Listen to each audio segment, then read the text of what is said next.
Hi everyone, నమస్తే మామ. Welcome back to మన ఛానల్. సో ఈరోజు భానుగాడి టాక్స్లో జఠాధర ట్రైలర్ రివ్యూ చేద్దాం. సో రివ్యూ అంటే జస్ట్ నా ఒపీనియనే గైస్. సో జఠాధర ట్రైలర్ చూశాను. సో ట్రైలర్ చూస్తే స్టార్టింగ్ మస్తు ఇంట్రెస్టింగ్ అనిపించింది. అంటే స్టార్టింగ్ ఒక 45 to 50 సెకండ్స్ అనుకుంటా, ఆల్మోస్ట్ 1 minute దగ్గర వరకు ట్రైలర్ చాలా బాగా అనిపించింది. అండ్ ట్రైలర్ అంటే నాకు స్టోరీ కొంచెం అర్థమయ్యేటట్టే కొంచెం బ్లాగ్స్ వదిలేశారు. సో నాకేమర్థమైందంటే స్టోరీ వచ్చేసి అంటే ఇప్పుడున్న సొసైటీలో, ఇప్పుడున్న జనరేషన్లో ఇప్పుడు మనం చూస్తున్నది money money money. So money మీద పిచ్చి, ధనం మీద పిచ్చి ఉన్న వాళ్ళకి ఆ ధనరాక్షసి పడితే ఎలా ఉంటుంది అనేది అని అర్థమైంది. అండ్ దాంతో మూవీ స్టార్టింగ్ అనే పాయింట్ చాలా బాగా తీసుకెళ్లారు. అంటే మనీ పిచ్చి మీద.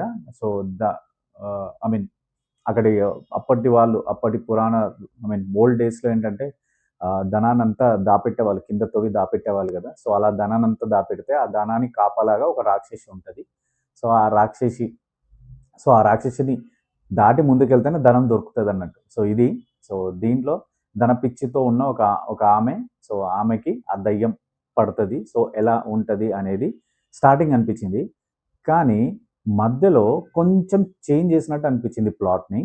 సుధీర్ బాబు ఎంట్రీ అవుతారు. సుధీర్ బాబు ఎంట్రీ తర్వాత తను వచ్చేసి తన క్యారెక్టరైజేషన్ నాకు అర్థమైంది ఏంటంటే, తను దయ్యాలని అన్వేషించడం, మరి పెద్ద పెద్ద తెలుగులో పెద్ద మాట కాదు అన్వేషించడం, nothing but searching. Okay.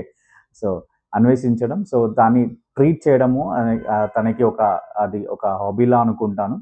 So కొంచెం కార్తికేయలో ఏదైతే తను ప్రశ్నలకి ఆన్సర్ వెతుక్కుంటాడో అలా సుధీర్ బాబు క్యారెక్టర్ కూడా కొంచెం ఇలా డిజైన్ చేశారనిపించింది. సో తన క్యారెక్టర్, సో తను అలాంటి పర్సన్ ఈ ఈ దయ్యం వచ్చిన పర్సన్తో ఇంటరాక్షన్ అయ్యి, సో అది ఎలా జరుగుతుంది వాళ్ళ మధ్యలో, సో తన నుంచి ఆ దయ్యం నుంచి సుధీర్ బాబు ఎలా రక్షిస్తాడు అనేది స్టోరీ అనేది అర్థమవుతుంది.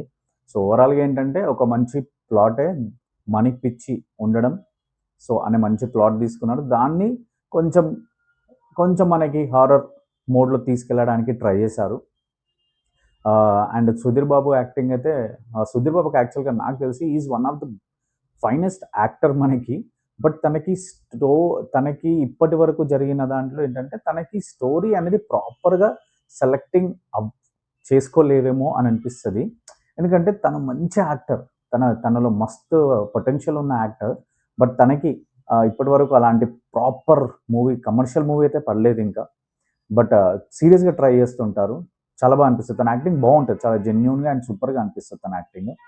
అండ్ తనతో పాటు సో సోనాక్షి సిన్హా మన టాలీవుడ్లో ఫస్ట్ మూవీ అనుకుంటా, ఇది ఫస్ట్ మూవీ అనుకుంటా ఏంటి, నిజమే. సో తను ఫస్ట్ మూవీ, సో తను ఒక దయ్యం క్యారెక్టర్, అంటే ఒక రాక్షసి క్యారెక్టర్, దయ్యం కాదు, అది ఒక రాక్షసి.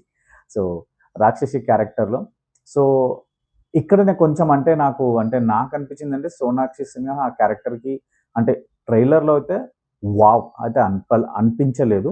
థియేటర్లో చూస్తే ఎలా ఉంటుందో బట్ ఓకే అనిపించింది. బట్ తను భయపడించడం అనేది, అది నిజంగా మనకు ఆ ఫీల్ వస్తుందా రాదనేది థియేటర్లో చూడాలి. ఎందుకంటే బిగ్ స్క్రీన్ మీద డెఫినెట్గా మనకు డిఫరెంట్గా కనపడుతుంది.